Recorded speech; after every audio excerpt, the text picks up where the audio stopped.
நல்ல நிலைமையில இருக்கின்ற ஒரு மனிதன் திடீரென்று தாழ்வு நிலைமைக்கு வரும் பொழுது அவனை சுற்றிலும் இருக்கிற சொந்தங்கள், உறவுகள், நண்பர்கள் என்ன நினைப்பாங்க?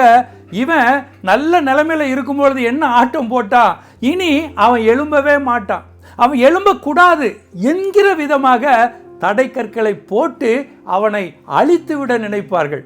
ஆனால் நம்மை படைத்த ஆண்டவர், நம்மை படைத்த ஏசப்பா என்ன சொல்லுகிறார்?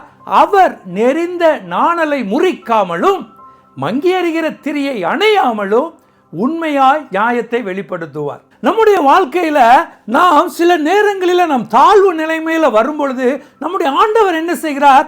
நமக்கு நெருக்கமாக வந்து விடுகிறார். ஐயா, என் பிள்ளை தாழ்வு நிலைமைக்கு வந்துட்டான், நெருக்கப்படுகிறான், கஷ்டப்படுகிறான், அவனை நான் தூக்கி விட வேண்டும், அவனை மீண்டும் எழும்பி பிரகாசிக்க செய்ய வேண்டும் என்று சொல்லி அவனோடு கூட அவர் நெருக்கமாக வந்து விடுகிறார். பாருங்க, ஒரு டாக்டர் என்ன செய்கிறார்? சாதாரண ஒரு பேஷண்டை காட்டிலும் ஐசியூவில் இருக்கிற ஒரு பேஷண்ட் கிட்ட ரொம்ப கேர் பண்ணுவார்.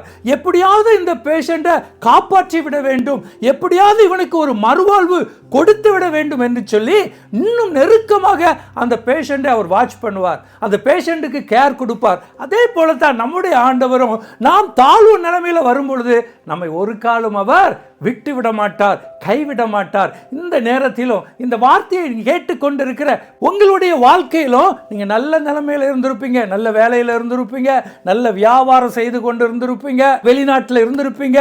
ஆனா திடீரென்று ஒரு போராட்டம், நெருக்கம், கஷ்டம் வந்து உங்களை அப்படியே கீழே தாழ்த்தி விடுகிறது. நெறிந்த நாணலை போல கிடக்குறீங்க, மங்கி எறிகிற திரிய போல நீங்க இருக்கிறீங்க. ஆனால் இன்னைக்கு கர்த்தர் சொல்லுகிறார், உங்களை நான் கைவிட மாட்டேன், உங்களை மீண்டும் உயரமான இடத்துல, ஆசீர்வாதமான இடத்துல வைப்பேன் என்று கர்த்தர் உங்களுக்கு வாக்கு கொடுக்கிறார். உங்களை பிரகாசிக்க செய்வார். உங்களை சுற்றிலும் இருக்கிற மனிதர்கள் பார்த்து வியந்து போகிற அளவுக்கு, இப்படி தாழ்மையில இருந்தா எப்படிடா இவன் எழும்படா என்று வியந்து போகிற அளவுக்கு உங்களை ஆசீர்வதிப்பாருங்க.